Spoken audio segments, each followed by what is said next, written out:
दुर्योधन को सही दिशा दिखाने के लिए जब श्री कृष्ण दूत बनकर निकले और कहा, दारुक रथ को सज्ज करो। एक बात समझ ले, श्री कृष्ण नहीं चाहते कि युद्ध हो।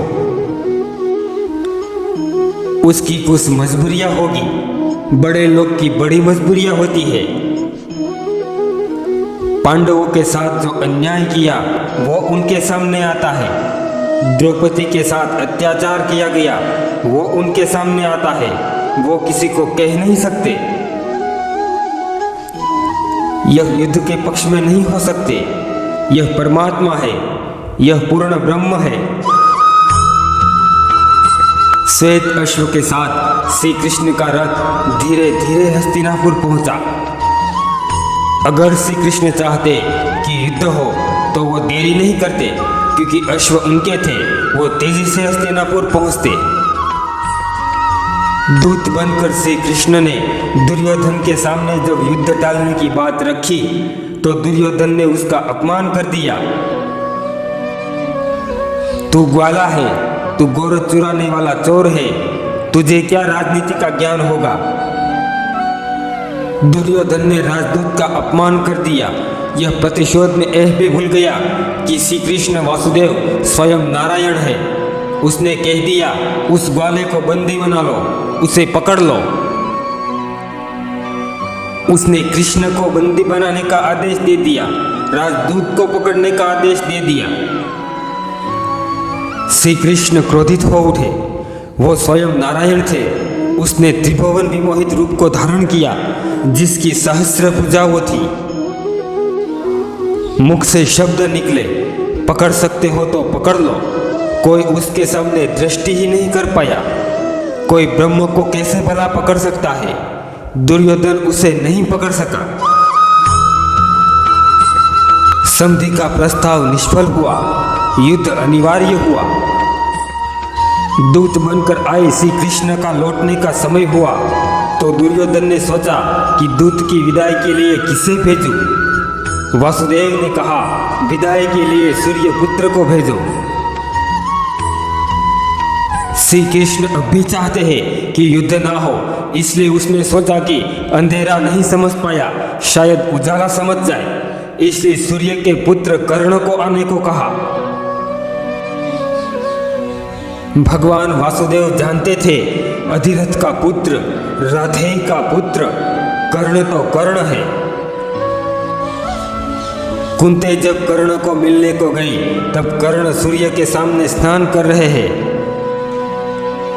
सूर्य अपने पिता उनकी किरणों से कर्ण के मस्तिष्क पर हाथ सहलाते हैं। उसके बालों में किरणें जैसे पिता की उंगलियां सहलाते हुए ऐसा दृश्य है। कर्ण अपने पिता को हाथ फैलाकर याद कर रहा है, यादि देव नमस्तुभ्यम प्रसीद मम भास्कर दिवाकर नमस्तुभ्यम प्रभास्कर नमस्तुति। इधर राजमाता कुंता कर्ण की राह में प्रतीक्षा करते हुए उसे सूर्य का ताप लगता है, क्योंकि वह राज का पात्र है। उसने कभी इस ताप नहीं सहा। कर्ण जब स्नान करने के लिए गए तब उसने उसका पीतांबर वृक्ष की डाली पर रखा था। उसके छाये कुंता खड़े रहती है।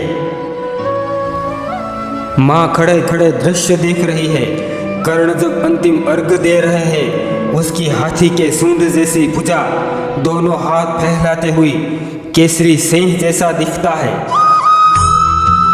भगवान भास्कर को जब अंतिम अर्घ देकर कर्ण लौटा तो सामने कुंता को देखकर जितना हो सके उतना झुका है, विनम्रता दिखाई है।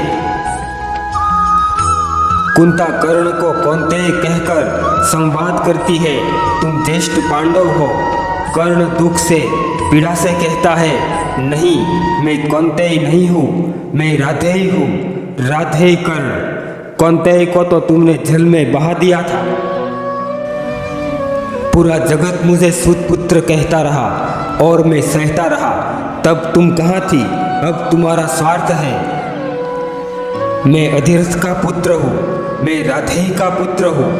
कौन्तेय तुम्हें प्रणाम नहीं कर रहा, राधेय कर्ण तुम्हें प्रणाम कर रहा है। कौंतेय विलाप करके कर्ण को बहुत कुछ कहती है, अपने ज्येष्ठ के पास आने को कहती है, लेकिन कर्ण तो कर्ण है। कर्ण ने अपनी माता कुंती को कहा, अभी तुम्हारा स्वार्थ यही है ना कि तुम्हारे पुत्र को मैं ना मारूं, तो मैं तुम्हें वचन देता हूँ, मैं 5 पुत्रों में से 4 को युद्ध में नहीं मारूंगा।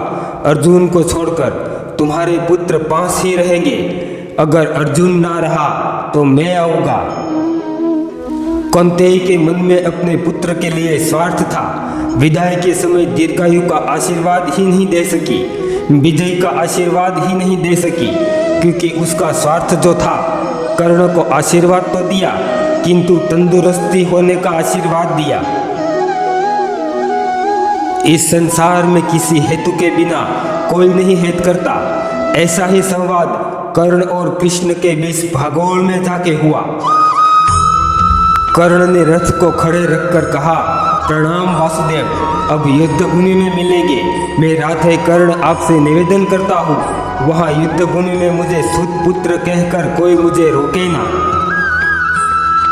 श्री कृष्ण ने भी इस बात को स्वीकारा था। जब अर्जुन कर्ण को सुत पुत्र कहता था, तब अर्जुन ने श्री कृष्ण को कहा, तुम सूर्य पुत्र को सुत पुत्र कहकर कमजोर मत समझना, क्योंकि जिस समय उसे क्रोध आया तो तेरा गांडीव और मेरा सुदर्शन भी कुछ नहीं कर सकता।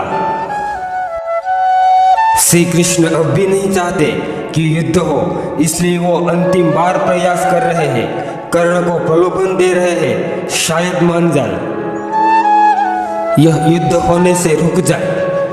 क्योंकि जब कृष्ण गोकुल में कोई कठिन परिश्रम में बुजुर्ग के लेलाट पर पसीने की बिंदु देखकर विचलित हो जाते थे, तो वो कैसे बहता हुआ लहू देख सकते हैं। किंतु यह नीति का सब खेल था, जो श्री कृष्ण को भी स्वीकारना पड़ा।